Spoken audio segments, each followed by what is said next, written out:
Hello, everybody, and welcome back to the Movie Bucket here on Screenstealers. And welcome to our first movie in the month of February here. Um, I'm Brooke, and this movie is beautiful, gorgeous, and I don't want to dilute it by a cute intro. So, Yeah. And hi, I'm So, River, and today I am sporting the color purple in homage. Ooh, purr. as you should. Hmm. I couldn't find my purple shirt, so I had to just wear whatever, unfortunately. But hola, I am Eduardo, and damn, you show is ugly. Um, you Wait, are you talking show about is me? ugly. No, I'm You not talking about talking me? about you. I'm talking. Why'd never. you look at me when you said that? Right. I feel no. Oh, hey everybody, it's me, Lana. I'm back. I'm here, and I'm so excited to be here and talking about this amazing movie. So, yay! We are Um, so happy to have you here, especially this month. We are so happy that you accepted our invitation and you ate with the choices. I mean, we're just getting started, but I know that you ate with the choices. So thank you. yeah. So, as it is February, we thought it fitting to honor some Black cinema by having this be Black History Month here on Screen Stealers for the Movie Bucket. So, Lana has chosen our movies for the entire month. As availability willing, Lana will be here the entire month talking about all of these films with us. But as it is the Movie Bucket, make sure first off you subscribe and like and share and comment and do all the fun things there. But make sure you grab your popcorn, your drink, and your soft pretzel. Have a seat and let's get started. So, Period. to start us off, Lana, you chose a phenomenal film. I just want to go ahead and lean with that. Tell the folks at home if they didn't read the title what movie we're talking about today. We are talking about the color purple, but from 1985. Um, I wanted to do this movie for several reasons. Number one, it's a phenomenal movie, and I feel like everybody should watch this movie at least once in their life. Like you should just watch this movie. If you love movies, if you love anything about film and history and just everything, you should watch this movie. And so I knew I was going to pick this movie for that, and because River and Eduardo had both said to me that they had never seen this movie, and I'm like, well, Lana, it is your duty to have people watch this movie. Like you can't be asked to pick four amazing black movies without including The Color Purple because it is a staple. It is so good. I enjoy it. I watch it every time I see it come on. I'm watching it. It doesn't matter what I'm doing, what happened. It's one of those movies I just watch over and over, even with the hardness and the heaviness of the movie. It's still such a good movie and it takes you through all the emotions. And I just like going, I'm that person. I'm a glutton for punishment. Take me through the emotions, make me feel mad and happy and sad and while I'm crying my eyes out, and then the next minute I'm like yes, and then I'm mad and I'm going to punch the screen, but then the next movie I'm like clapping along to the music. Like that's the kind of movies that move me. And so this movie was a no-brainer for me to pick for Black History Month because I feel like everybody should watch this movie. We had such a star-studded cast, amazing group of people coming together to make an amazing movie. Um, the story, as gruesome as it could be sometimes, and as hard as it could be sometimes, is it happens, and we know that this is life sometimes for people, and just the way it was presented and brought forth, and I cannot say enough about how much I really love this movie and the success of this movie from this movie in 1985 to becoming an amazing Broadway play, and then to have a remake of this movie again in 2023. Like, yo, this is just so and a movie like this was not wanted to be made. Like people did not want this movie to be made Mm-hmm. in 1985. They didn't want this story to be told, and people fought so hard for this movie, and when it came out, even with such success that it had its downfalls, and people still tried to shortchange the movie for how good it was. But even throughout all of it, it stood the test of time. It stands the test of time even today. People are still talking about like I've seen so many people on like YouTube who do movie reacts or things like that, and they'll be like, "This is my first time watching The Color Purple." It's so you go down the rabbit hole. It's so many people who watched it for the first time, and they're like blown Mhm. away at this movie. So I just had to pick it. I had to pick this movie. And I can't wait to hear you all's thoughts about it. I know Brooke has seen it before, but I want to hear what Brooke thinks about it. But I'm so like giddy in my seat to hear what River and Eduardo had to think about it, because it's just one of those movies. I'm like, I just want to know what everybody thinks, because you throw it out there, and you're like, I just hope people like it. I hope people like it. And Mm-hmm. yeah, I can't wait to hear about it. So I'm gonna Spoilers. stop talking. We did. We We all liked loved it. Let's just get it out of the way. What I will say to like kind of sum up how I feel about the movie is that it's not an easy watch at all, No, but no. it's an amazing watch. Like like you said, it's a journey. I felt every single emotion possible, like all the Mhm. range, everything. And yeah, it was already on my watch list, of course, of like I have movies that I'm like, I can't believe I haven't seen it yet. That's a list I have. Mhm. And that was on there, but I decided to wait until, because I knew we were doing this, so I was like, I'm gonna wait and do it here. And like I was mentioning before we started recording, I'm glad that I watched in this moment in my life, because I feel like if I had seen it when I was like a teenager or like younger, I wouldn't have gotten a lot of it, and I probably wouldn't have appreciated it as much as I do watching now. Mhm. Yeah. Yeah, I have to agree with that. Specifically with like watching it now, especially like as a young person, like in Mexico, there's not a lot of like honestly, there's not a lot of black people in our movies, in our media, unfortunately, which is always like not a good thing, and I wish we could change it. But I think that if I had watched this when I was younger, I wouldn't have gotten it, because I don't think I would have had the knowledge that I have nowadays. And I think knowing what I know now really makes this movie hit a lot different and a lot harder than it would have if I had not known. Like it genuinely just makes the movie so much better. And like it's I guess it's a little bit like wine. Like I had to just wait until I was at the right time so that Mhm. the movie hit exactly when I needed it. Mhm. And this is the perfect time for me to watch it. Like it's exactly when I need it, and I'm so glad you forced me to watch this, Lana. I am so glad you Force. Yeah. you grabbed my arm and you said we are watching this, Watching and I this said movie. okay. Yeah, like Um, what you meant is it's like I think that the word that I was looking for is impact. Like it wouldn't have been Yeah. Mm, as impactful if yes. I had Hmm. seen it at a different time. Mhm. Yeah. Absolutely. Yeah. So I had an interesting journey the first time I watched The Color Purple because I feel like I'm one of the weirdos who actually watched the Broadway version first. Mm. There was a lovely time period where I was in high school where I was devouring every single Broadway album that I possibly could. Um, Mhm. and the Hmm. revival of The Color Purple had just came out on Broadway. I think it came back in 2015. Mhm. So I listened to the cast recording of this in 2017 from the revival with Cynthia Erivo, by the way, Mhm. as, Word. as Mhm. Lily. Mhm.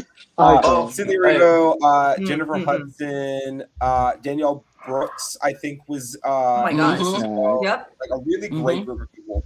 Great cast. And I loved cast recording. And so, of course, I sought out a slime tutorial or two. Though, if you know, you know. And then you watch the slime tutorial. You watch Cynthia Erivo give arguably the best performance in the history of the Tony Awards. Like, there's a Mhm. lot there. So I then looked around, watched the original film, uh, and then I loved the remake in Mhm. 2023, which was kind of like the Mean Girls path of going back, of like Mhm. it's a movie without music, and then it's a musical, and then they turn the musical into a movie. Yep. Only Yeah. this time, Mhm. the movie musical is amazing But and yeah, wonderful and beautiful. See, now I want to watch that. Like when I was done watching the movie, I'm like, I need to rewatch this soon. Like I want to rewatch it already. Yeah. But also, I felt I want to watch the go musical. watch the musical. It's a blending please. of some of the cast from the musical because it's Fantasia, that won American Idol, is Celie. And she was a replacement eventually for the original run of The Color Purple in 2005, and then she did the national tour. So she did a lot there. And then Not that she was the original Celie. She was not the first person to play it on Broadway, but she took over the role for a long period of time. So she basically she was the one that people basically she was Celie. I'm about to say she was Celie, She was the Celie. So okay. then it was Fantasia, and then Taraji P. Henson, Suge, and Daniel Brooks again playing Sophia. So like a really good group of people in that cast, also including Halle Bailey, her, Coleman Domingo. Yes. I could go on. And different to what we were talking a little bit before that we mentioned about Steven Spielberg directing the movie instead of a black director. The movie musical was directed by a black woman. Yes, it was a black man. No, black man. I think it was a man. I can't remember. I was looking at it. I might be wrong, but it was a man. But I knew it was a black person. Yes. Yeah. So yeah. But yeah. So I, saw the movie when I was like, I think I was either about to turn 18 or I had just turned 18. And I watched it with my mom, who, as much as I know that I didn't know this at the time, she loved this movie. And we just hadn't watched it before because, it's kind of one of those movies that you don't just put it on for your child. Right. Yeah. But we watched it together. It was I don't want to call it a lovely experience because this movie is not lovely in any way, but oh dear, it's beautiful. But like when I think of lovely, I think of like decadent beauty, maybe like meaningful, decadent flower. Like it's a gorgeous movie. It's an amazing gorgeous. And I have then watched it at least 10 times. I think this movie is powerful. I try to watch it at least once a year if I can. So happy I got this year in a little bit early. But probably watch it again before the end of the year, just being honest. Probably. So I adore this film. I think this is a wonderful movie in terms of quality when you're looking at the impact that this movie had. The fact that we can say the phrase Whoopi Goldberg's breakout role feels weird. Like that feels wrong. But this was her first movie where that was like anything. That's great. Like that is great because I knew that, right? But I had never seen the movie. But now seeing it, I'm like, what do you mean? What do you mean? Truly, right. And that's the crazy thing too, is that she had a very similar pathway to like major Hollywood stardom as Cynthia Erivo, because Whoopi had been doing her comedy show went to Broadway. Like she was a comedian, right? And people knew she was funny. But when she did her show on Broadway, her one-woman show on Broadway, and it did well. I think she went to the cast recording of that. Don't correct me if I'm wrong. But then she gets this huge role in this Spielberg drama, massive film, and it does. It does incredible. It does super well. And then she becomes a Hollywood institution and makes movies for the next 4+ decades now. So there you go. And I mean, it's not just her. There's some other people in this movie, like Lawrence Fishburne is in this, and I forget that sometimes because again, the man is huge. Now they called him Larry. Yeah, when I saw him, I'm like, that's such a small role for such a huge actor. Yeah. But then I think of the timeline. I'm like, okay, but I was like, oh, he's in it. Okay. Lawrence, that is Lawrence Fishburne. Lawrence Fishburne. Yeah, but when even thinking about it, like even like I think 5 years after this, he was already like a huge name at that point. So like how quickly a lot of careers came out of this movie. I mean, Oprah got nominated for an Oscar for this too. Like just an incredible, and also Danny Glover. I don't Yeah. like you in this movie because I don't like your character. I But hate you're his character, but Love he you, played Danny it. Glover. Does that- He played it My so thing, well. when you can play a character that you can make me hate you, and I'm Mhm. looking at you sideways in other roles where it has nothing to do with this role, and I'm looking at you like, but you was Mister. You did something. You did right, because baby, it took I me a still don't long forgive you for time. what you did to Silly, even though Right, you're what you Yep. now did a to Celia detective. and Daddy Mister. He's like, well, he's like, I'm die hard now. But like, yeah, but you still. It's how people treat Imelda Staunton after she was Umbridge in Harry Potter. Like they look at her and they're like, Oh I don't baby, like her. I don't like you. it's still people to this day. I'm looking at them side like I don't know if y'all ever see the movie, but the guy who played Mike on How Did I Get Married? Why did I get married? It's a Tyler Perry movie. This man can't go nowhere because Mhm. what he did to Sheila and Why Did I Get Married? And Why Did I Get Married too? We when I take you to the community, look at that man like, you know what you did to Sheila, and we don't forgive you. We will never forgive. It's people who played those roles that good was like, I can't let it go. It's so real. Like Yeah, It's so it's really real. crazy. Yeah. truly. And the crazy thing with Danny Glover is the first movie I saw him in was Saw. So like I know Yes. from seeing Danny Yes. Glover as this like amazing he's a cop in that movie. So you go from cop Danny Glover to one of the most morally bankrupt characters maybe in any movie ever. Just gonna Yeah. say that. Talk I about think a it's villain. I mean, talk about a villain. Truly. But okay, but the one thing before we, because I want to quickly talk about, mention something we were talking about before we started recording, is the one thing that I had, small things that I have about this movie is I wish it was directed. I wish it wasn't directed by a white man, but it was, and it as much as I wish it wasn't, it did something for the movie that Mhm. at the time the movie needed, the story needed. Yeah. Like the fact that when I saw Quincy Jones in the beginning, like for the music credits, and then I saw like some production credit too, I was looking at reviews after, and it was talking about how Spielberg thought the same thing, that like he wasn't the right person to direct it, but Quincy convinced him to do it because it's an important story, whatever. Like he had to be convinced. So that kind of makes me feel better that like he knew, but he did it for the right reason because it was a black person telling him like, no, you should do it. So I'm okay with that. And I don't know, you know, the story wouldn't have had so many eyes on it had it not been him. So it's Yeah. One thing I would like to know that black folks know is we know our lane, we know our power, we know our reach, and we know our pull. And at that time in 1985, we can produce a movie, we can act in a movie, we can have musical scores in a movie, but we were not directing those movies, and especially the movies that was going to get out into the eye where everybody could see it. And I know Quincy Jones is a smart man. He is a very smart man. He had been around for a very long time, even in 1985. He knows the yeah, business of Hollywood.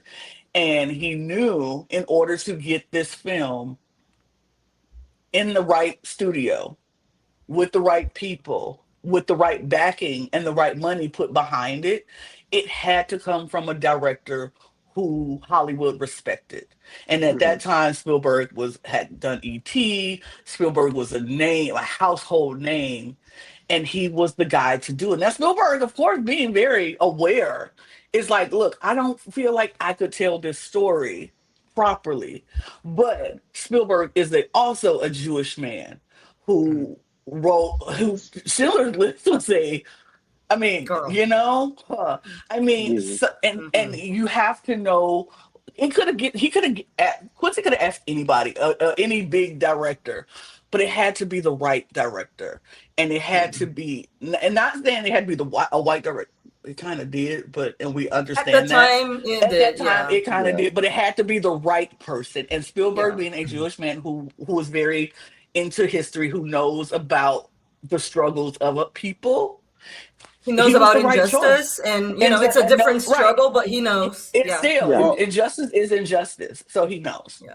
And in talking about it, we still don't have a black man or black woman even who's won Best Director at the Oscars. Still hasn't Girl. happened yet. Still Big have ups to not. Ryan Yeah. Coogler. We are rooting for you, Ryan Coogler. Rooting Right. for Come on, you. Ryan Coogler. Rooting We for are Ryan rooting for you, Coogler. Ryan. Yes. Oh my god. Oh my god. But at time of filming, Mhm. still hasn't happened. At the time, there hadn't even been anybody nominated, a black person nominated for Best Director at the Oscars. That didn't happen until the 90s with Boys in the Hood. So like Right. and even then after that, it didn't happen again until 2009. So like there was at the time, I just don't know how this movie would have been commercially relevant. It wouldn't have been. to get attached to anything. And it's I such an important story. So like I feel like they wanted to do the story justice, and I feel like they did. It was the right decision. Well, I mean, and also we're talking about this is honestly outside of I think 2 characters in this movie, it's an entirely black cast. Which Pretty much, it's really yeah. interesting to me. This is something I found really funny. Did not expect to be talking about another Dana Ivey film so soon after Addams Family. But because she's Margaret in the Addams Family movies, so we were going Right. Yes. so She is. that's like really quick. And I was when I like, saw her, I'm like, I know her from somewhere. Yeah. Yeah. I mean, again, Margaret's not the biggest character in either of those movies, and here in Miss Millie's not the biggest. But she has a very like memorable face. Memorable face. So, Her Yeah. face is very memorable. Yeah. But beside her and the mayor, there's just it's an entirely black. And the male guy as well. The guy that And the shop owner. right? Wasn't it the male Yeah, guy? the male. Yeah, Like, but the main cast. someone that shows up. The at main yeah. cast, But anyway, yes. yeah. The main and cast look, was not. only 2 white people. There's a have third speaking white roles. person actually. 95% of the people in this movie are black. Let's put it that way. And that's how we like it. No, I'm just kidding. There you go. So something I did want to talk about just a little bit. I know we're not in Oscar nomination season anymore, but I do think it's relevant to The Color Purple specifically to talk about its Oscars experience. Nominated for 11 Oscars, which again, nothing to sneeze at. That's a very lovely number of Oscar noms. Did not win a single one. That's crazy. And that's why I'm scared that that's going to happen this year. I hope it won't, but I'm so scared. I'm so scared. Sinners is going to win at minimum 3 Oscars. I guarantee it. At least. I know they're going to win music. They're going to win the music. They're going to win the costume. And they probably go win something like cinematography or something like that. They're going to win Best Director. They're going to win Best Director. Oh, you think they're going to give I don't know how they don't give it to Ryan Coogler. That's the one, like the one that I'm hoping. The one that I'm hoping they win the most is director. Yes, because me too. It's Best Director. If they don't win picture, I'll be a little bummed, but I won't be broken about it. Ryan Coogler deserves Best Director more than any other human being this year. Absolutely. I don't care about people saying this PTA's year. I don't. Shut up. I don't care. I don't care. No. Anyway. But yeah, shut up. So you're nominated for. I hear it so much. Anyway. She's like, no, shut up. I don't want to hear it. But nominated for 11 Academy Awards, not winning any of them. I think there were specifically.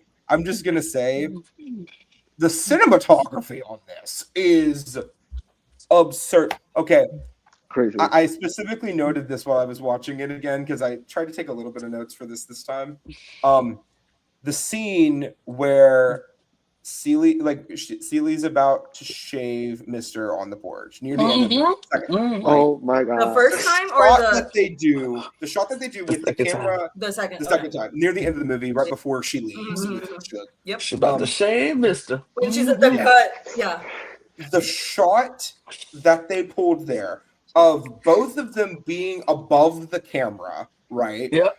Like higher than the camera, right? So you're talking about like the power dynamic of that, of for most of the movie, we've been seeing Celie at minimum at level with the camera, or a lot of the times lower than the camera, which is Yep. supposed to like reinforce her helplessness.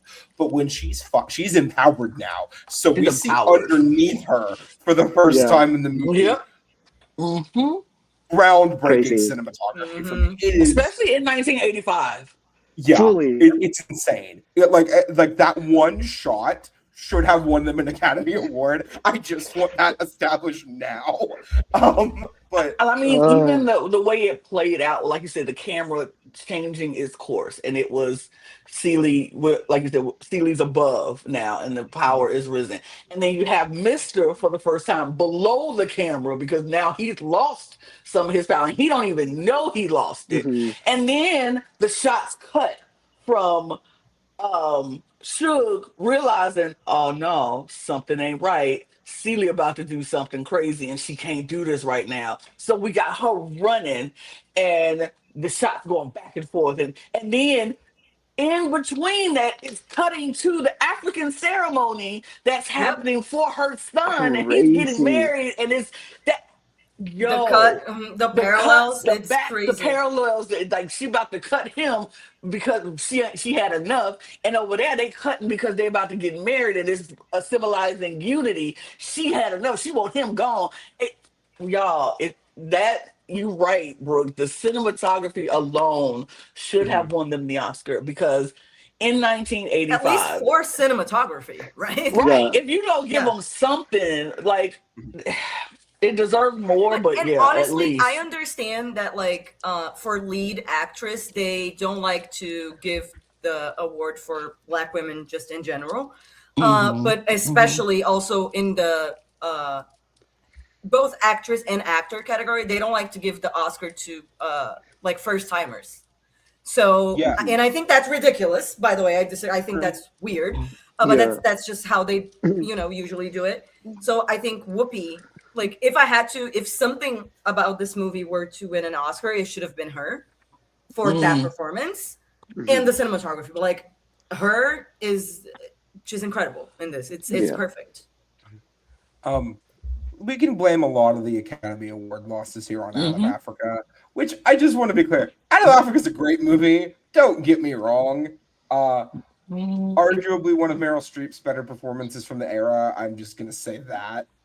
But quite frankly, It this felt like a movie kick in the washed teeth. its hands with Out of Africa. I'm just gonna say that. And It felt like a think kick a in the lot of it teeth. had to do with when it came out. I don't think Hollywood was ready for this in the 80s. I just don't think they were. Unfortunately, I'm shocked it even got that many nominations. Like with everything, with the context and everything. But yeah, I mean, it's I don't want to harp too much on the Oscars to the score of this as well. One of my favorite things. I mean, Quincy Jones can't do no wrong. You know what I mean? Like it's hello, absolutely. hello. But I really love the scene with Sophia in the shop after she gets out of jail, and you have Celie like doing the shopping for her, because all they do is they have a record play the first Noel, but at the same time, it just adds to the whole atmosphere. It's like, it's beautiful. It's so impactful. Oh God, I love this movie. I feel like that's one of the things that I love about this movie is that everything feels intentional. Yeah. You know what I mean? Like they're not like that record was not playing for no reason. Like everything there's a reason for everything. And there's so many layers, there's so much depth to it. One of my, like, we were talking about the cinematography, and to me, that ending shot where they're like, spoiler, like when when they're doing, and it's just panning back, like that is so stunning. Like that alone, that was one of the most beautiful shots of the movie, and that's saying a lot because most of like the way this movie was shot. Perfection. It's stunning, yeah. But the performances too, like we're talking about the technical stuff, but like the performances, it was perfectly cast, in my opinion. Yes. In the performances, like there's no notes, quite honestly. Yeah. The women in this movie, it's crazy. it's crazy Mhm. the work that they do. Like, yes, Albert and Harpo are also really good performances, but the women in this movie really carry this, and they just tell the story beautifully, and it's amazing what these women were able to do, and like the high level of like artistry that they were able to bring to this acting role. It was absolutely stunning to see. Like, I also like I said this before we started recording. I did not know that Oprah Winfrey was in this movie, and it took me a while to notice that Sophia was Oprah Winfrey. Uh, Hmm. and when I realized that, I was absolutely gobsmacked because I don't know Oprah as an actress, and seeing her do this level of acting where she shows this range of emotions of anger and like sadness, true deep sadness, and then going back to like feeling that joy again and being like, I'm back, baby. Sophia is back and things are gonna change around this house. It just was amazing to see. And as I said, the women in this movie, every single one of them, like truly, it was the best acting that I've seen in a while, and I loved it. I truly, truly have to say that this movie is carried by the women in this movie. Absolutely. Is that art imitating life? Question mark. Mm, mm, mm, Black Most women likely. carrying? Oh, okay. Okay. Huh. Huh. Who knows? mm. You See, decide out there. Y'all decide. and Yeah, this was definitely. Oprah's first movie. This Movie was her first movie. first. That's How in the fuck? crazy.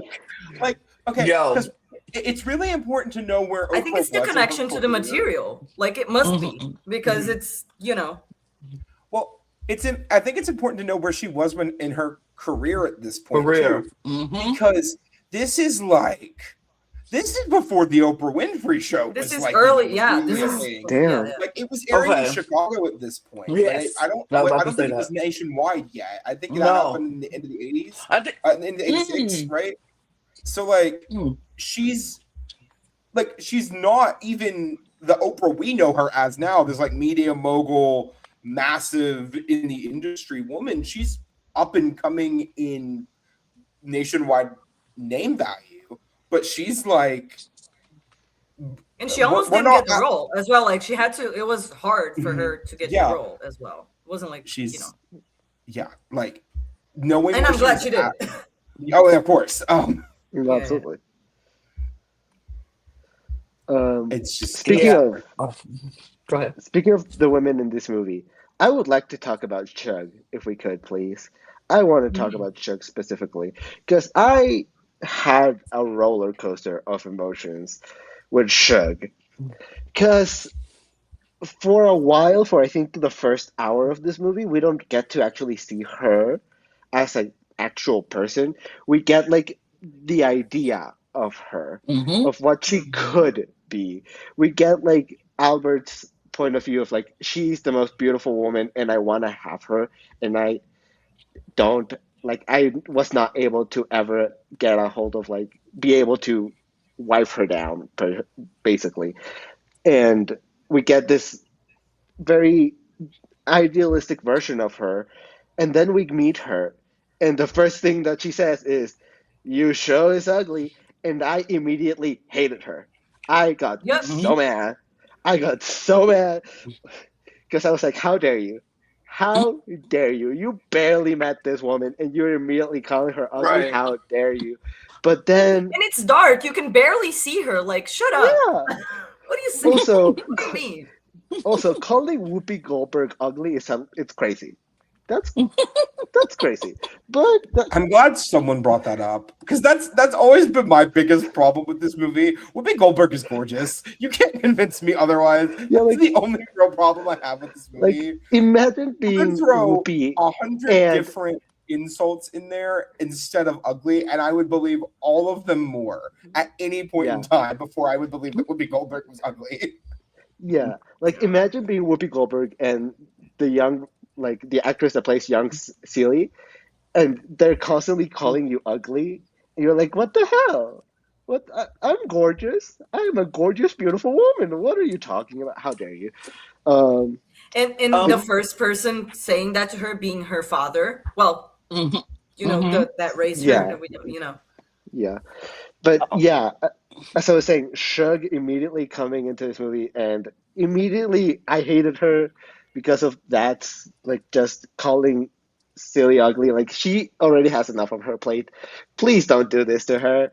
But then we get the amazing scene in the bar where she sings to her, and it just felt so like it made me immediately like change so quickly my tone on her, and it was crazy how quickly like it changed. And also the kiss Right. that was See, but crazy. you're missing something very important because to me, because I had the same journey of like hate, love, hate, right, with the character. Um, that scene where Shug is sick in the tub and Hmm. mhm. Celie is like taking care of her, like that's Yeah. where the switch happened, I Connection. Oh, think, Mhm, absolutely. because Yeah.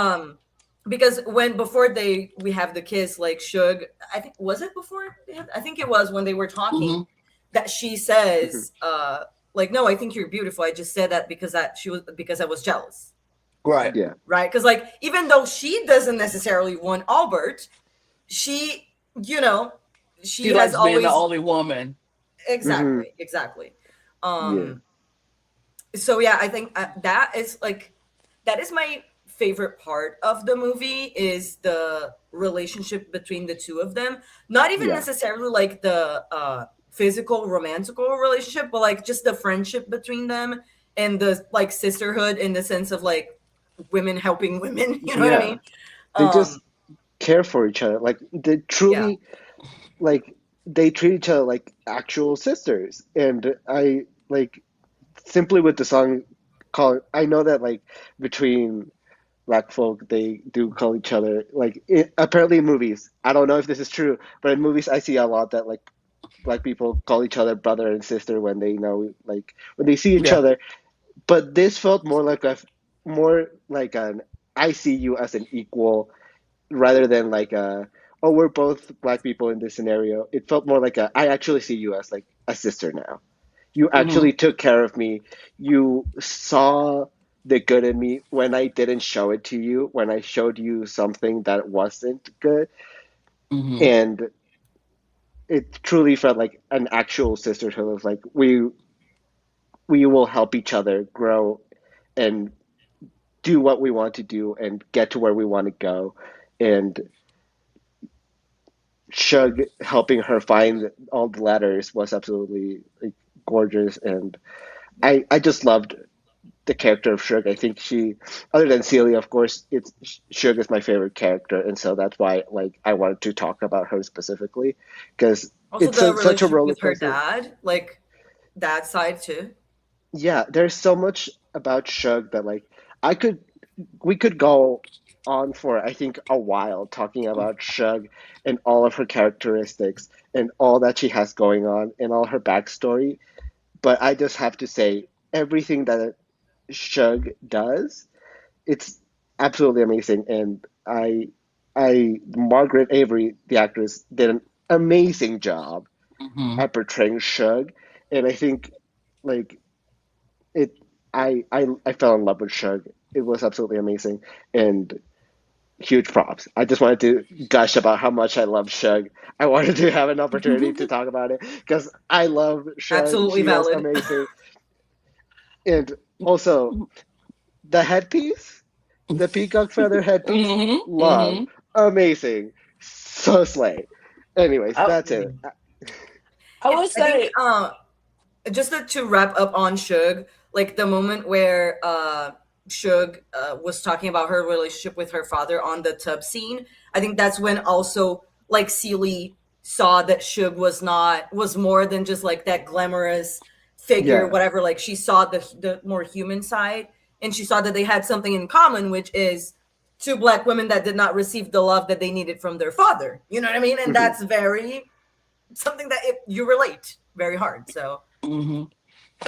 My I will say this about Suge and Steely's dynamic and Suge's character as a whole.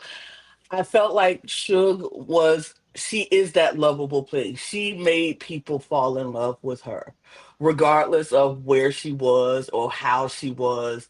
She just had that it factor about her that made people fall in love. That's why Albert wanted her so much. That's why when she did get herself together and she was singing in the juke joint, every man in that juke joint wanted her. Every woman wanted to be her, and every man wanted to be with her. That was just the character that she had. And I feel like Margaret Avery, she played that so well with this role because she made the audience fall in love with you when we shouldn't have in the beginning. Like you said, in the beginning, it was like, how dare you? How rude of you. But then to see the vulnerable side come out, like, I'm only doing this because I'm jealous.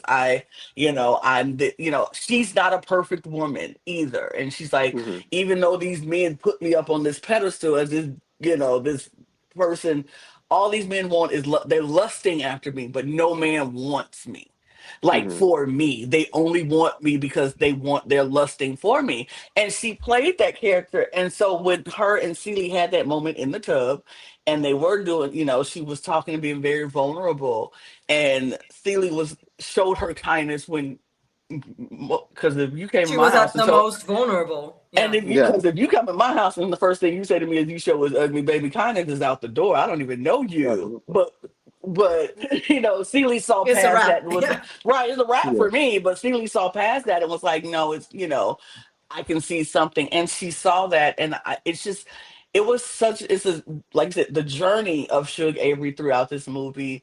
It's so nice to watch, and Margaret played the heck out of it where it made you just like, and then to see that because her father really wanted to love her, but he Hmm. just couldn't agree because of whatever the dilemmas, the morals, the his views, and she's out in these streets doing this stuff, and as a pastor, he like, how could I condone my daughter out in these streets Hmm. doing this, and I'm sitting here talking about the goodness of and it was that back and forth, but you could see it when she did that last scene and she was able to do God is trying to tell me something. She remembered, like, just because our parents, we don't listen to them initially, it's always something we can go back to, that's something good our parents told us or Hmm. something and that was that moment. It's like, yeah, I grew up in the church, and yeah, I swayed away from the church, but the church never left. I just had to put it down for a minute, but I can always pick it back up, right? And that's Hmm. what she did. And it was like, it's an old biblical thing in the Bible said, God is never gone. We turn away from God. God is always there. And so even if we walk away, if you turn back around, he's still there. That's how her dad was to her, and or the church was to her. It was like, yeah, the church isn't gone.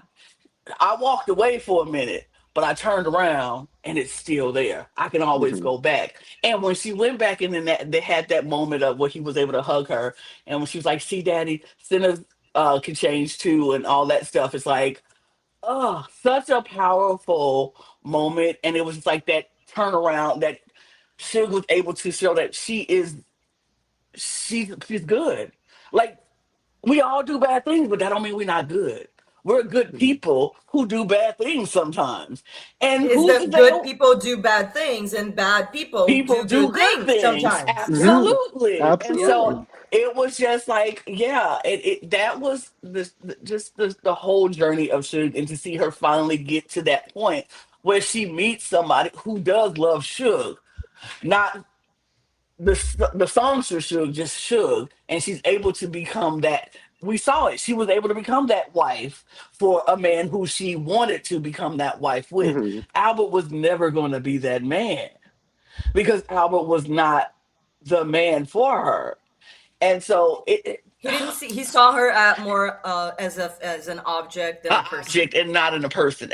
Yeah. Yeah. Absolutely. Yeah. So seeing her and Celie's relationship grow from that to now they're best friends, and maybe even more. We don't know. They never said yes or no, but like, it was just a beautiful relationship to see. And like you said, when Suge was able to help Celie find her voice, because that's what Celie was Find missing. her smile, She right? found her smile, she found her voice, she found the woman in her. She's not that little girl anymore that can be told what to do, and she's not that little girl who her father said who treated her badly. She's a woman now, and she can use her voice and say things, and Suge was able to bring that out of her, and Celie was able to bring her kindness into Suge. It was just like the perfect duo, the perfect match. They helped each other, and in the end, it was just a beautiful thing. I think that was one of the better storylines in this whole movie. That was my favorite storyline in this whole movie, is to watch their dynamic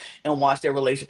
But what I loved about this movie, it was so many different storylines to choose from. You Yeah. can love Celie and Suge's story. You can hate what Mr. and Celie had to go through in that journey. You can love Harpo and Sophia's journey. You can see Sophia and Celie's relationship. It was just so many different stories, and it all made sense. But I was All gonna made say sense. also well connected. The way that they edited and the way that the order and the way that they showed it to us in the movie made sense, and it made me be like really interested in everything that was happening. But like I couldn't wait to see to go to the next scene and be like, okay, but what's going on with this character? But now what's going on with like it just kept me on the whole time and engaged. And besides like one thing that I asked before, like I was never really lost. The only thing that you already made it clear for me, but the only thing that when I finished watching, I wasn't really sure about what was going on is what exactly was the relationship between Albert and Suge before Celie came into the picture, right? But now I know. And but one thing, because I agree with everything with what you said, Lana, about and Eduardo, about like the Suge and Celie storyline is also my favorite. But my favorite scene is the song at the juke joint where Suge sings to Celie. And to me, Whoopi's eyes in that scene alone deserves an Oscar. I'm like, honestly, like that was amazing. That entire scene is crazy to me. It's crazy. It's from the beginning, and when Suge sings into the fight, oh, baby, into the fight, and then Celie's like, she's watching the fight, like, like she's like entertained. Come on, girl. She's like, but wait. And then Suge takes her outside, and then she comes back and just like gives one last look, and then she. It's so good, so good. And I love how it takes breaks from different parts of Celie's story to focus on other people, right? Because we don't need to. I mean, okay, Celie's the main character of this movie, clearly, but like we get a solid 15-20 minutes of going through Sophia's experience of going to jail and then being forced to be this woman's maid, and the Christmas situation that like going to jail because you wouldn't be someone's maid, but then you end up being the maid anyway. Like, fuck. As much as I cannot stand a lot of the men in this movie, Miss Millie. Miss Millie? God, I fucking hate this woman. Miss Millie? Lord. Clap if you think she should suffer. I mean, I'm never gonna stop clapping. Oh my god. Oh my god. She needs to stop. Oh my god. Yeah, that entire scene is viscerally angered me every time. Like throw something at the TV angry. Yeah. Yeah. I wouldn't hurt my beautiful TV, but like I mean, not. I might go find Dana Ivy what you want. like, what you want. You know, but just punch the air but also the scene when we get to when she's reading Nettie's letters, and it's not just her reading them. We can see what's going on with Nettie's experience in Africa. And I think it would have been really easy to make it seem like this utopic, perfect life for her and her family over there. But they talk about things that happen, and it's not perfect, and it's not okay, right? Not everything's not amazing. there are Right. good things about it, and she's lived a life with ups and downs, and I think that helps ground the movie a lot. Because if they would have made it seem like, oh, all these letters would have made her life perfect if she would have just been with Nettie in Africa, it would have been easier probably in terms of emotionally for her, because she would have had that support system there with someone who loved her and cares about her. But in terms of, like when you see the military run through their village and they take down the church, they take down the school, all of these huts, the entire tribe that they're with gets displaced, right? They could have just said that, but no, you see They it. show that. Yeah. And it's so much more impactful than I think it could have been if they hadn't shown that. Mhm. I think this is one of the reasons I'm more okay with Spielberg directing this, because I think having that name brand The vision. ability to be able to say, hey, can we get an extra like $2 million to shoot this movie so I can film these scenes that I think are going to be really important? I don't think if you would have attached a random director to this movie that wouldn't have had the name value, that he could have went to the studio and asked for it. Absolutely not. Absolutely not. It would just be a shot of like Celie just reading the letters and just the reading. It would be. It would have been a voiceover narration, just like we got, without any of the other scenes. It would have been like that weird thing where they like half show the picture, half show Celie. Like, absolutely. And again, that's fine. It's not bad, but the way they do this is so much better. It adds so much, yeah. Absolutely. So I don't want to harp too much on that, but the way the movie adds so much layer to the situation by putting more emphasis on these smaller parts that build to the whole situation for the entire community. I think it's great. And I also love that when Celie gets that shop, it's like, I'm a tailor now. I have talent. I know I have talent, and she's immediately successful. Like, that's what I love. She is. She doesn't need to struggle there. She has struggled enough for this one thing. Absolutely.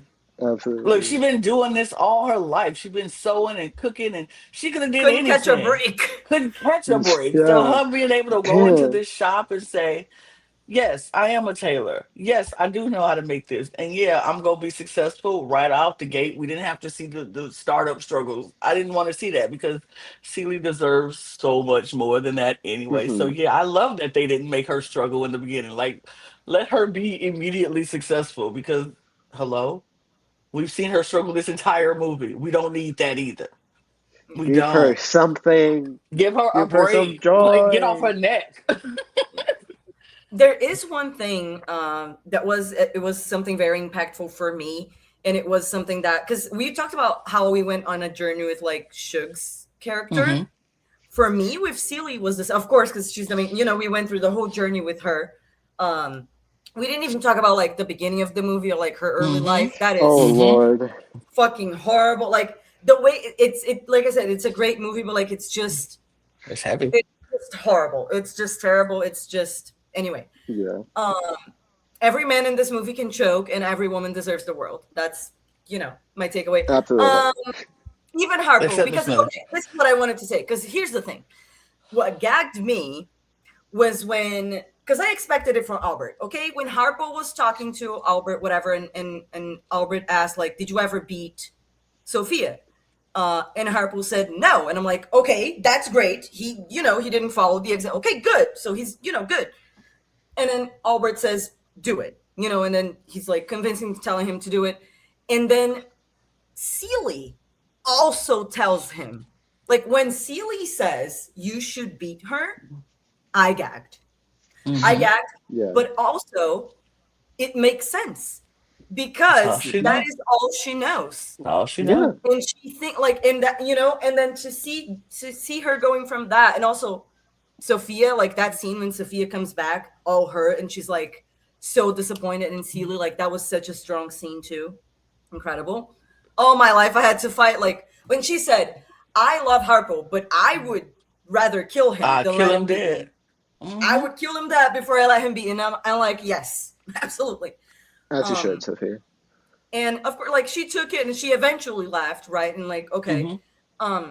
but then we got to see Celie going from telling a man to beat their wife to standing up to Albert and being like, fuck this, fuck you, you're not gonna like, and standing up and like taking a stand, and you see the growth. And I'm sure, like, we don't really see it, but I'm sure like she regrets it, of course. I would imagine, right? Like doing that, yeah. saying that, and get, being part of that. That is she didn't say it. That's why she did what she did in the shop. Because I'm like, she it's felt implied, right? she felt very bad for even Sophia, because all of this, all the beating led up to Sophia being put in prison, because all she Because had she to do was left fight. because she left because All of right, that. right. If she didn't leave, she would have, all that stuff. But all her life, she had to fight, and that's why Sophia, when the Miss Millie situation happened, okay. And number one, stop touching folks' kids. White people, stop Oh touching my people's God. kids. Like, don't do That's that. crazy. Like, I that's crazy. Like, Yeah. let's not touch people's kids Yeah. without consent and permission. Let's just not But touch people without consent. people, Not kids, adults, like let's don't dogs. touch Yeah, people. please. Just But don't the touch fact that anyone, please. Thank you. Right, but the fact that Miss Millie thought it was just okay to just be like, oh, this is, look, touch the kids and like this, and even Sophia wasn't that mad about that. It was the fact she's like, oh, they so clean. You should be my maid. And Sophia was like, no, thank you, I'm okay. What do you mean? No, I'm the mayor's wife. You should listen to me. And she's like, no, thank you. Like I said, no, man, I'm not gonna do that. And and like we know this kind of that's just the way it was in that time of era. You can't say no to the mayor's wife, But the she white said, woman. hell no. But She didn't say no. She said, the first hell time no. she's like, no, and then like, hell no, I'm not Hell gonna no. do that, Absolutely not. because absolutely, who you talking to? Be your maid. No, I'm good. How dare you. How dare you, right? But But that scene was devastating. The kids being taken away. it's just a devastating scene. Millie and Sophia trying to fight, and that's another thing, because it's like we know that in situations like that, if you fight, resist, bad things can happen She to called the people. sheriff for help, and then the sheriff beat her with the gun. Like, knocked her out with the gun. Yeah, As she was asking for help. Like, we know that. like, she was real. resisting. She was resisting. Right. So yeah, it's just yeah. Something I wanted, you mentioned the opening scene, and we hadn't talked about it yet, the opening like 30 minutes of this movie. I just want to talk about the intro to this movie, this like nice, lovely, like 2-minute intro to this movie that lulls you into this lovely little trance of like, You're in the field, so every time I watch this, happy. I watch the first 2 minutes of this movie, I'm like, maybe this isn't going to be as visceral as I remember it being. Huh. And then And it then you goes get immediately Daddy to getting dragged out. childbirth. Childbirth and taking a baby away. Childbirth It's like, and oh, baby. Ain't you done yet? Oh my God. right. Ain't you Yeah, done like, yet? That's immediately. crazy. That's And crazy. it just goes and goes. That opening 30-minute sequence of this movie, like, I know another movie we talked about a lot with that I think it's this movie, the only comparison I will ever make between these two movies. You know how people talk about the opening like 10 minutes of Up? I think we need to talk about the opening 30 minutes of The Color Purple. I think this Absolutely. Yes, absolutely. Yeah. just about, like, incredible. Taking away the baby while saying, don't tell your mother. Oh my God. Like, And like, and in the same breath, disrespecting her, calling her ugly and all this other stuff, saying she ain't no good, she used and she's spoiled. You spoiled her. crazy. Crazy work.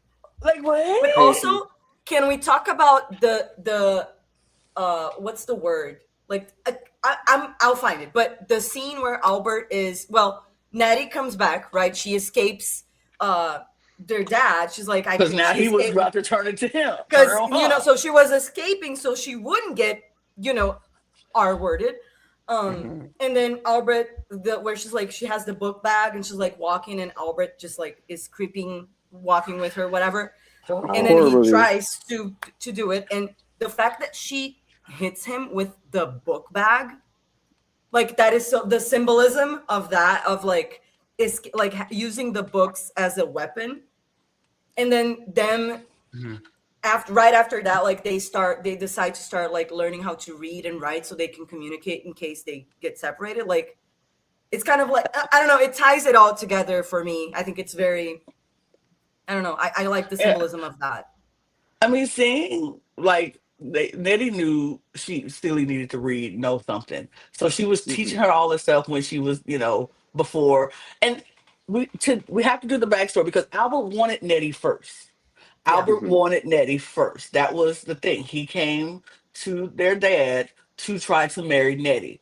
Her father was like, no, because he knew what he wanted to do And he to knew he Nettie. wanted, He he's knew like, he wanted Nettie too. He Yeah. knew that, and that's why he was like, "No, you can't have Nettie, but you can take Celie because she's ugly she and used. and she can clean, she can cook, she can she'll take care of the children.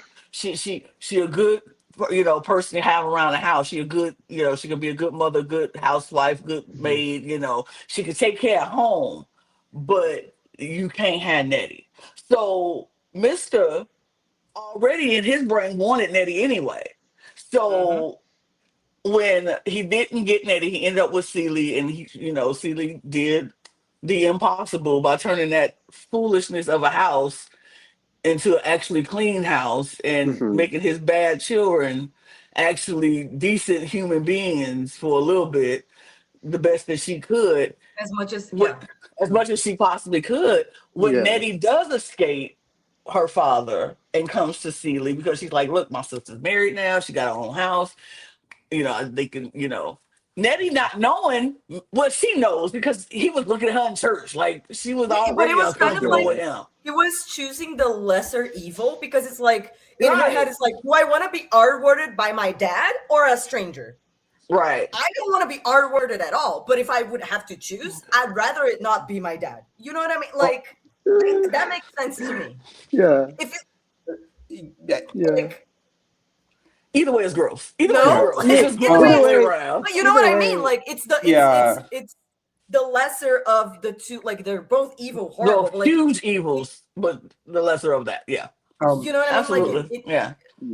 emotionally, I'll be honest. anyway.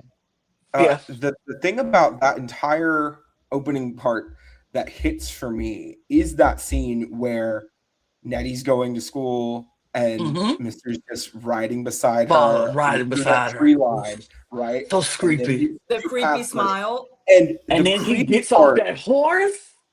it's that dancing portion of him like Yeah. dancing her into the tree line, and she's telling him, I have to get to school, I have to get to school. It's not no, because No. oh dear She God, can't say no. Because you You can't can't say say no. that. Can't say but no. I have to get to school, I have to get to school. This is her way of trying to get out of the situation. Yeah. And he just has the most insidious grin on his face. That Mhm. entire it Diabolical. is. Diabolical. I'm just gonna be real, very triggering for me. One, and Yeah. Yes. Yeah. just watching, like when they disappear into the tree line, right? Yep. I hold my breath every time. Like that entire like 10 seconds before she hits him with the book bag. Like I'm like, because even with everything that we know that Celie goes through, we don't really see it. Thank God they didn't show that. We don't need to see it. Thank God. We don't Because need to see it. that's We that's see one the thing that I abuse. hate. We see don't the- need to the see. physical abuse. We see Mr. hit her. Mhm. We never Yeah. really see any incidents of sexual assault in this movie. Again, thank God. Right. Because we don't need to, right? We know. I mean, we kind get of told. like the only scene is like when Albert, like the first night when she gets to Albert's house, like when he's on top of her. But like Yeah. it's not. But It see, is even you know. even in that, but it's it's a- marital bed. They Yeah, are married, and like- so it's Yeah. not Yeah, like like we know it's not. We know it is still abuse. But We like know you what know what I it mean. But is, it's but not yeah. explicit. and it's it's not also Mhm. shot from like violent. the neck up, so we really Exactly. don't see anything. we see It's just her, it's just and then enough his of what face we need comes to in know after and what he's we need to done, see. and he's like, "Ugh, yeah." Yeah. Yeah. So like we don't. The thing is, we don't need to see that. But that No. is the one thing in this movie that sometimes I have to like steel myself for, because I don't have lived experience like anything else in this movie, right? Anything else in this movie. Mm-hmm. That one thing, and again, I can't imagine how impactful this movie is to someone who might have lived through domestic violence, right? Because that was something that never was part of my upbringing. I'm not going to get into anybody else's life here, but for me, that wasn't something like that. One scene is so viscerally triggering to me that watch like, and again, it's a incredible film. This is not a knock on the movie in any way, because if anything, that tells you just how good this movie is and how real it is at capturing this for me. Because it's a very hard theme to tackle, and it did it well. Yeah. One thing that I like, I don't have the domestic violence experience that you were talking about, but like what I wanted to say is that because that scene, yes, but also the scene where he's planning it, where he's in the rocking chair with the paper and he kind of just look and he like covers Seely and he's looking at Natty's body.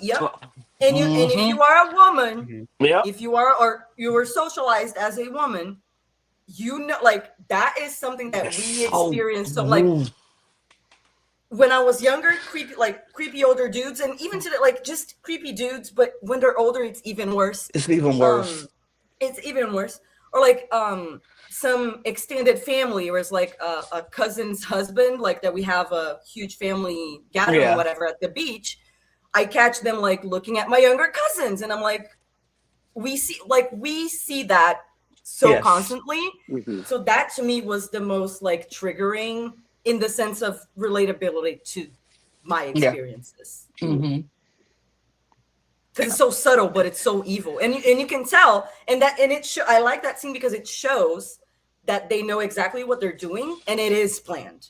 It's very sometimes it is like in the moment, whatever, but a lot of the times, more often than not, it is very calculated and planned. Absolutely. And when we see these scenes where Suge is there, right, and Suge's there, and you see Mr. and Seely interacting, right, it's so different in those moments because he gets upset with her and he is not kind to her, right? But I'm specifically thinking of when he's like going to make, I think it was tea for Suge, and he's like, why do you keep the pots up here? Getting hurt. Breakfast. And when he's making her breakfast. He's making her breakfast, and you just see all the like that entire scene. It like, God, this movie is just incredible. Like, I don't really have much else to say, because I feel like this is one of those things where we could talk about all the things that we love about this movie, and I will just say, go watch this. It is on HBO Max. In a couple months, it's probably going to be on Netflix, since Netflix is buying out Warner Bros. It's $6 to rent it on YouTube. If you want to watch the musical, there are slime tutorials on YouTube of that. And if you want to watch the movie musical, it's also on HBO Max. If you are in the US, you have a plethora of options to watch this movie. It is not hard to find. I'll say, if you're outside of the US, I'm sure it's ways you can watch this movie too. I'm sure they have streaming sites.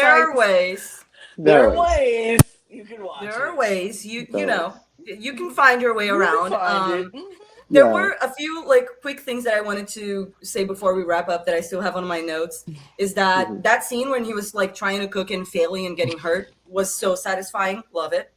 Also, when his dad comes to visit and he's like bad mouthing Suge, and then Seely spits in the water. Oh, love it.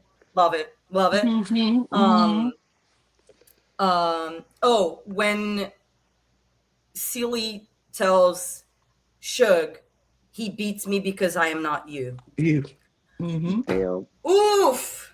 That was so impactful. That was so strong, and that is so real. Like, unfortunately, but that is so real. And that, I think that's it, because it's so like that. He beats me because I'm not you. And the last thing is the one thing that I meant, because I mentioned there's one negative thing for me about this movie, critique, I would say, but still doesn't take away from how amazing I think and like how much I loved it. It's just a small thing for me. is the pacing of the third act. That is the only thing that like I wish, because I mentioned like the editing, and I think that that was very well done. Besides the third act, I feel like it was a little too quick for me. Because I don't know, it felt a lot quicker than the rest of the movie, so it was a little uneven, and it left like I felt like I sat through a lot, and I wanted a bigger reward at the end. Like I just wanted a little bit more from the end, but I understand that they had to fit a lot in, and it was already a really long movie. So like that's why I'm like, it's a small thing, but I think just the pacing of the third act a little bit. My take on that, and it is something I have thought about, because I will say, in terms of this is a 2.5 hour movie. Like, it's not like a 90-minute flick. You see a lot in this movie. And the last third, I'd probably say, in terms of once Celie is out of her situation with Mister, and she's living her own life outside of that, you really only get about 35 minutes after that, which sounds like a lot, but when you're talking about it's only a fifth of the movie, right? So I get where you're coming from, River. My thing is, this movie has always kind of felt like Celie's autobiography to me. And to me, it's the focus on everything that I went through, like her memoir. It's like the focus of everything she went through before she got out. And then after she got out of that situation, she just remembers specific things that she feels like are important to talk about. And that's kind of why I've never minded it, because I totally get where you're coming from, because it compared That's what to I'm the saying. rest of Like the it's movie, something that I feel, but I don't care. Like it doesn't matter. Right. You know what I mean? fair, Like yeah. it's more Well, no, like me as a greedy watcher of like greedy in the sense that I wanted even more out of the story. Does that make sense? it's just the that. I love this movie and I want to see this character be happy, and therefore I want to see her be happy for more of the movie. For longer, Right. yes. Yeah. Right. Because It's like, I that don't scene- care if Has this movie earned is this 3 more than hours. anyone. Like Yeah. spoiler for people that haven't watched it, like the end of the movie when first of all she gets the kind of reparations in the sense of like when she gets the house gets and the house? everything. Like Yeah. Yeah. But like the ending when her family comes back, like the encounter, it's just like it's just sobbing, Let's sobbing, talk. ugly crying, like I want to talk about that really quick, that ending, because for some people, and for me, I'll say for me, I was never the one who was like, I need to see the Mr. Redemption arc story happen, because I feel like that man is beyond reproach and he did not need unredeemable. redemption. Like, he's unredeemable. But I will say this, because after watching both movies, the original and then the musical, I felt like the redemption in this original movie was done way better than the redemption that they tried to give in the musical. For I don't know what it was for me, because like maybe it was the cinematography, because I liked how they did it, because when he realized that she found a letter, she left him, she was gonna move on without him, and just everything you touch will fall and all that stuff, and everything he touched did She fall. hacks him She basically. hexed him good, baby. I She was like, yes, Girl. absolutely. everything you touch will crumble. I love that. That was one of my favorite moments. She was like, until you do right by me. But she didn't even need it because we saw in that like when he was trying to cook, we saw that his life would fall apart without her, and it But did. but everything he would, but as much as I was like, I don't need the redemption arc, the older I got, I was like, okay, Lana, everybody deserves a chance to try to do better. And maybe you don't forgive him fully, but you appreciate that he tried to do. And so with him going down to the Department of Immigration and going there and paying for her family to come back, because she told him, everything until you do right by me, everything you touch will crumble and will fail.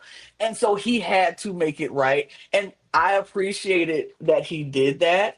And this is where the cinematography gets me again, because when Celie's family comes back and they are, she's just like in all, like she has all of her kids back, her sisters back. They're just she's so happy. And then her and Eddie are standing in that field and they're doing their "You and Me Will Never Part." Never part. And then you see Mr. walking across where it looks like he's walking in front of the sun, but it's like so far away, but it looks like it's actually close. And that was such good.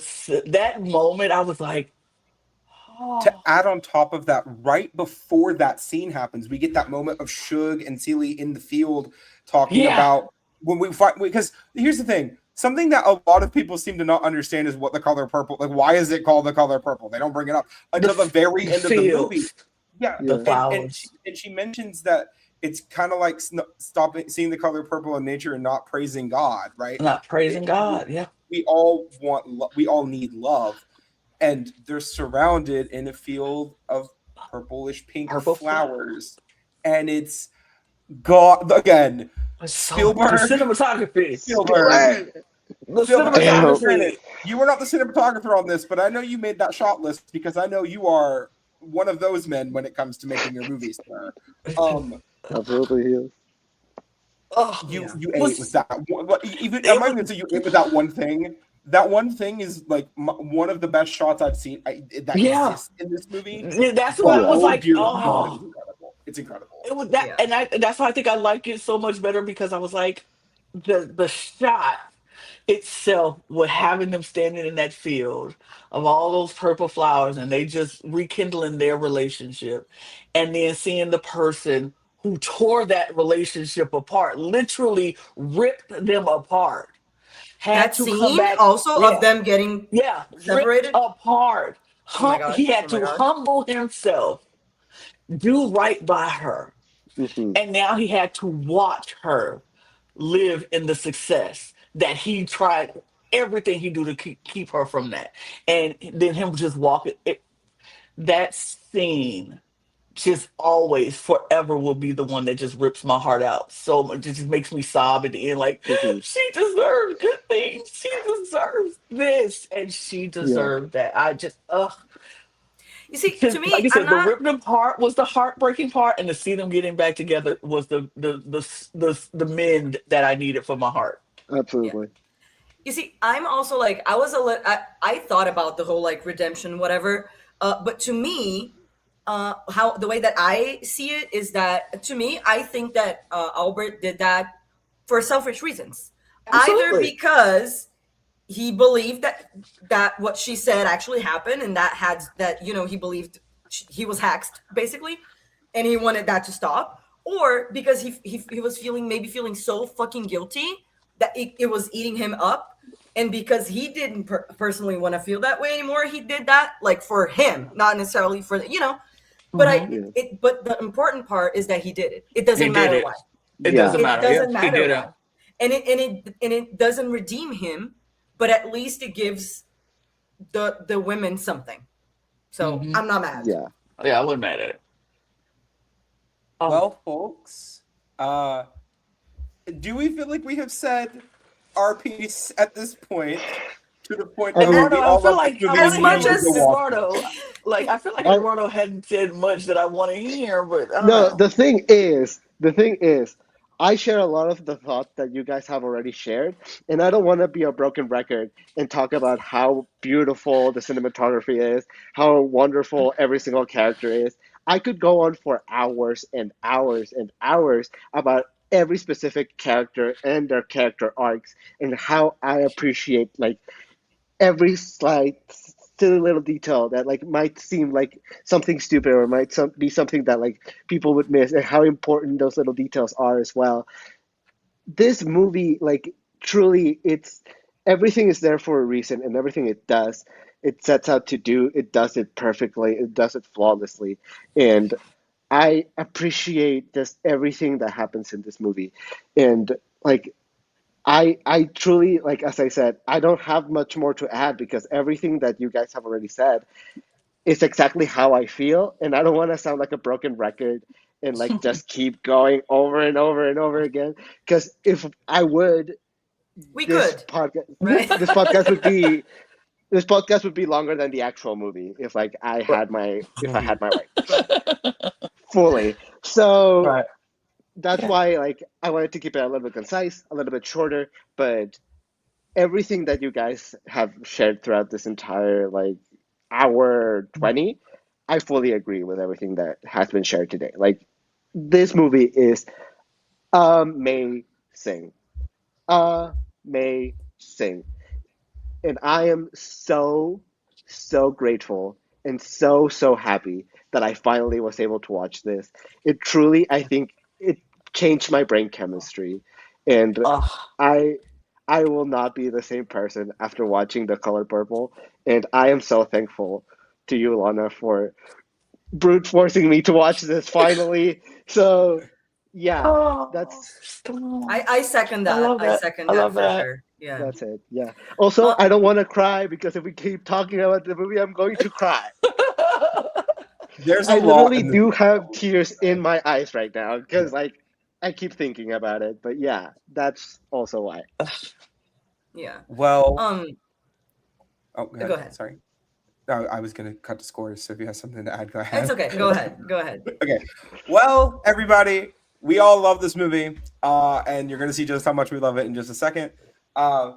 So, are we ready to get to our scores?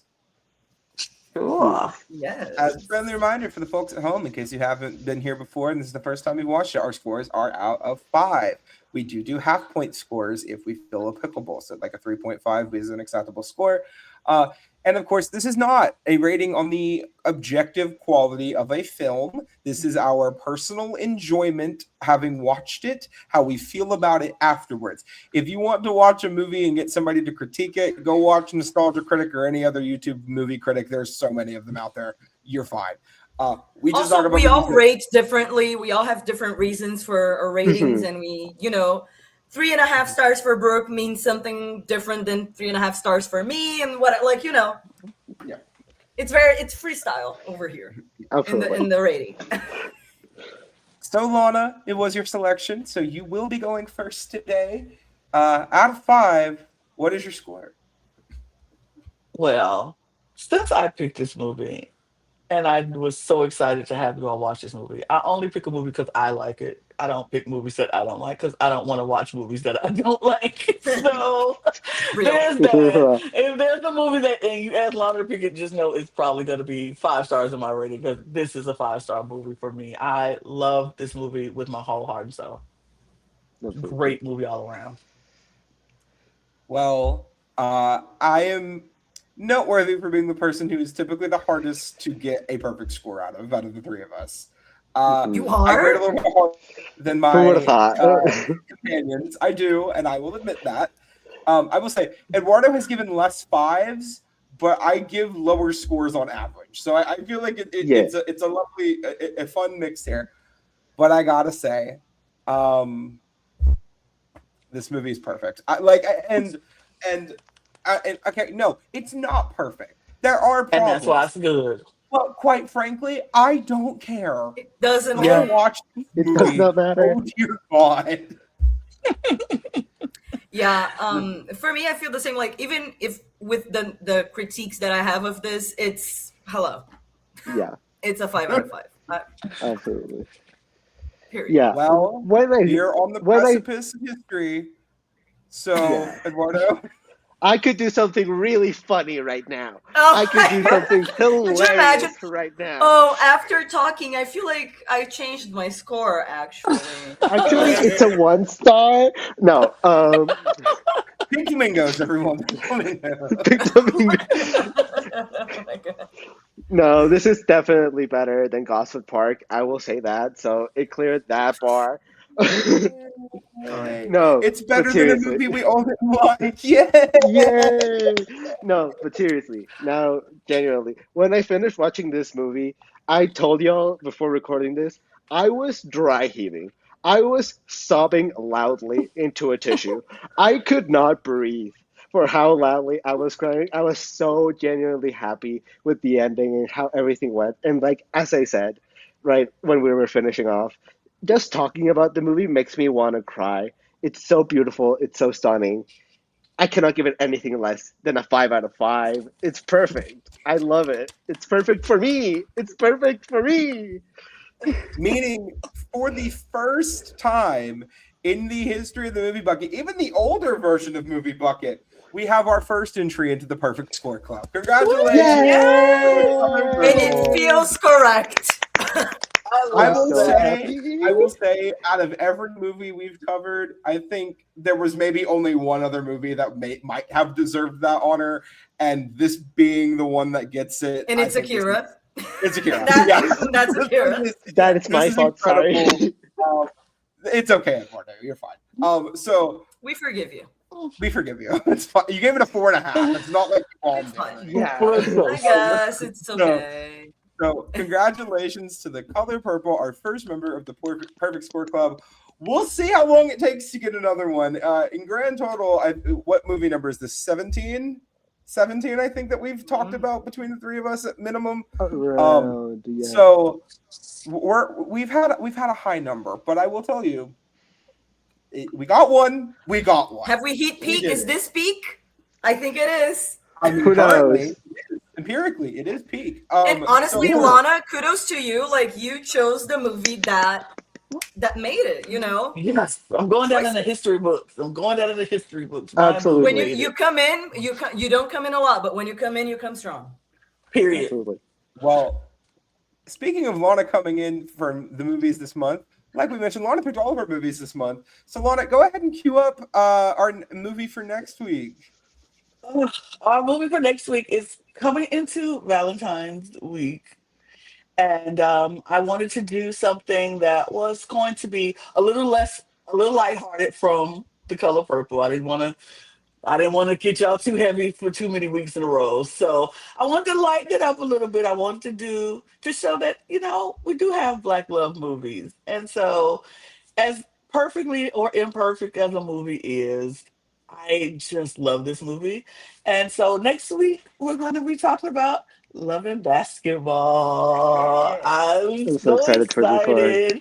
I'm so excited because we do have Black love story movies, and everything is not heavy, everything is not as deep, but this is a good one. I can't wait for y'all to watch. I don't know who hasn't seen it, and I don't know. I haven't. Yeah.